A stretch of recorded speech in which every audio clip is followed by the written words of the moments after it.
சமூக சொந்தங்களுக்கு வணக்கம். மீண்டும் மற்றொரு காணொலியில் உங்களை சந்திக்கின்றேன். இந்த காணொலியில் நாங்கள் பார்க்க இருக்கின்ற விடயம், மத்திய கிழக்கு பிராந்தியத்தையே மிரட்டப் போகின்ற அந்த ரகசிய படைக்குவிப்பு என்ன? உண்மையில் ஈரானிடம் மாட்டிக்கொண்டதா அமெரிக்கா? காத்திருக்கும் மரணப்பொறி என்ன?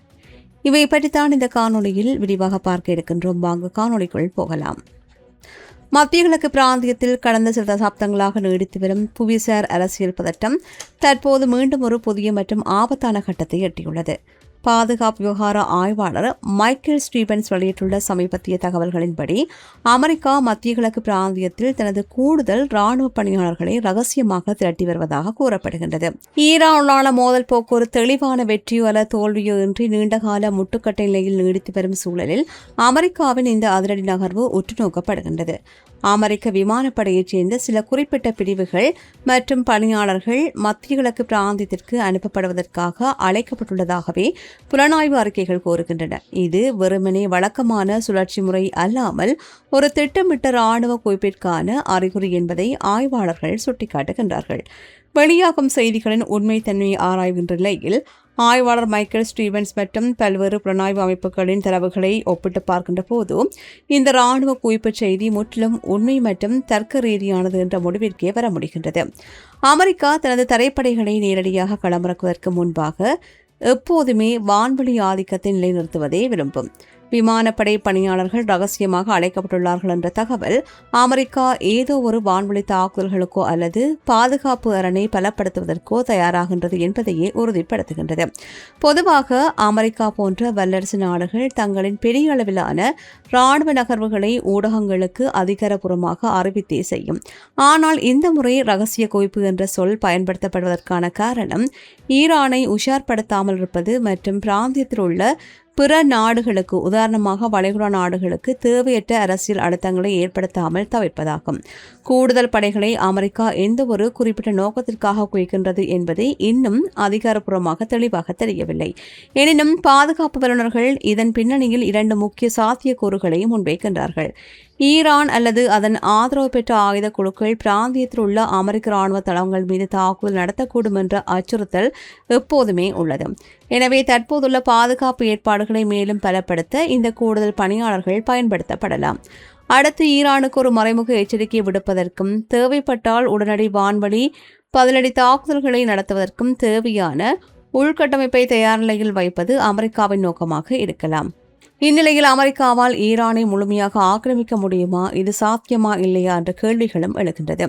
பாதுகாப்பு ஆய்வாளர் மைக்கேல் ஸ்டீவனின் மதிப்பீட்டின்படி, அமெரிக்கா தற்போது ஈரானுக்குள் ஒரு முழுமையான தரைப்படையெடுப்பை நடத்தி வெற்றியை எதிர்பார்ப்பது நடைமுறையில் சாத்தியமற்ற ஒன்று என்று அவர் கூறுகின்றார்.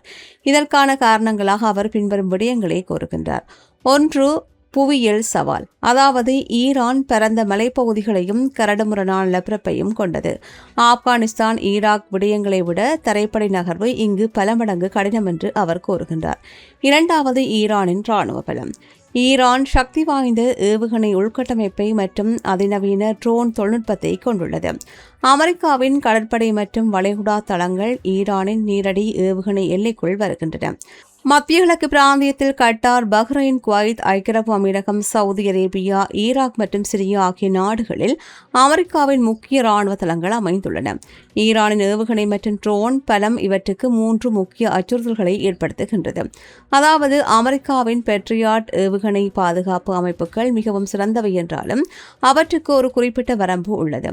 ஈரான் ஒரே நேரத்தில் நூற்றுக்கணக்கான மலைவிலை ட்ரோன்களையும் அதிவேக ஏவுகணைகளையும் கலந்து வீசும் திரள் தாக்குதல்களை மேற்கொண்டால் அமெரிக்க பாதுகாப்பு அமைப்புகள் திரளடிக்கப்பட்டு அமெரிக்க தளங்கள் நேரடியாக பாதிக்கப்படலாம். ஈரான் தனது ஏவுகணை மற்றும் ட்ரோன் தொழில்நுட்பங்களை ஏமனின் ஹவுதிகள், லெபனானின் ஹிஸ்புல்லா மற்றும் ஈராக்கில் உள்ள ஷியா ஆயுத குழுக்களுக்கு வழங்கியிருக்கின்றது.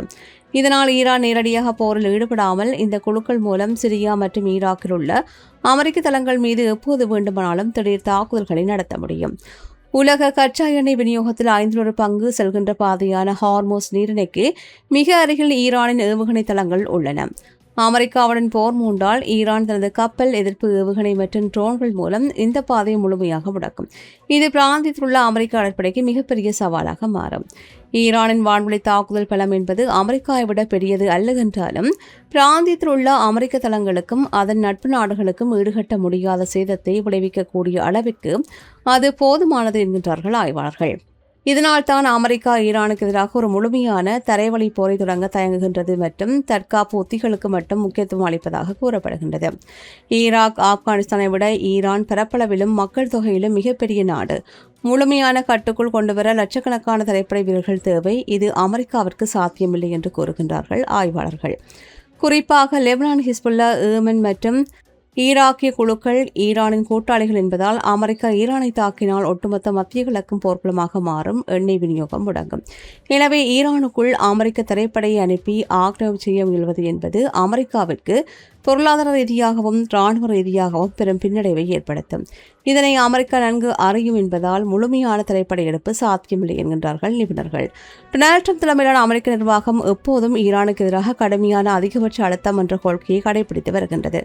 அமெரிக்கா தனது இராணுவ விருப்பங்களை அதிகரித்துக் கொண்டிருப்பது அது உடனடியாக ஈரானை ஆக்கிரமிக்கப் போகின்றது என்பதற்கான உறுதியான அறிகுறியாக கருத முடியாது. இருப்பினும் ட்ரம்ப் நிர்வாகத்தின் கணிக்க முடியாத அதிரடி முடிவுகள் மத்திய கிழக்கு பிராந்தியத்தில் ஒரு புதிய தரைவழி தாக்குதல் அல்லது வரையறுக்கப்பட்ட வான்வழி போர் வெடிக்குமோ என்ற அச்சத்தையே உலக நாடுகளிடையே விதைத்துள்ளது. தற்போது அமெரிக்கா மற்றும் ஈரான் ஆகிய இருதரப்புமே தங்களது முக்கிய இலக்குகளை முழுமையாக அடைய முடியாத நிலையில் மோதல் நிலை தொடர்ந்தும் நீடித்துக் கொண்டிருக்கின்றது. அமெரிக்காவால் ஈரானின் அணுசக்தி திட்டங்களையோ அல்லது அதன் பிராந்திய செல்வாக்கையோ முழுமையாக முடக்க முடியவில்லை. அதே நேரத்தில் அமெரிக்காவின் பொருளாதார தடைகளை எதிர்கொண்டு ஈரான் கடுமையான உள்நாட்டு நெருக்கடிகளையும் சந்தித்து வருகின்றது. அமெரிக்காவின் கூடுதல் இராணுவ பணியாளர்கள் குவிப்பு என்பது உண்மையானதே, ஆனால் அது ஈரானை ஆக்கிரமிப்பதற்கான தரைப்படை நகர்வு அல்ல என்று கூறப்படுகின்றது. மாறாக அது ஒரு வலுவான தடுப்பு நடவடிக்கை மற்றும் தற்காப்பு உத்தியாகும் என்றும் ஈரானை நேரடியாக ஆக்கிரமிப்பது அமெரிக்காவிற்கு நடைமுறையில் சாத்தியமில்லாத ஒன்று என்பதே தற்போதைய புவிசார் அரசியல் உண்மை என்கின்றார்கள் நிபுணர்கள். இந்த காணொளி பற்றி உங்களுடைய கருத்துக்களை கீழே இருக்கும் கமெண்ட்ஸ் பக்கத்தில் மறக்காமல் பதிவிடுங்க. மீண்டும் மற்றொரு காணொளியில் உங்களை சந்திக்கின்றேன். நன்றி. இது போன்ற பல செய்திகளை தெரிந்து கொள்ள நம்முடைய சமூக மீடியா யூடியூப் சேனலை சப்ஸ்கிரைப் செய்து அருகில் உள்ள பெல் பட்டனை கிளிக் செய்யுங்கள். மேலும் செய்திகளை உடனுக்குடன் தெரிந்து கொள்ள சமூகமீடியா.com என்ற இணையதளத்தின் வாயிலாக எங்களுடன் இணைந்திருங்கள்.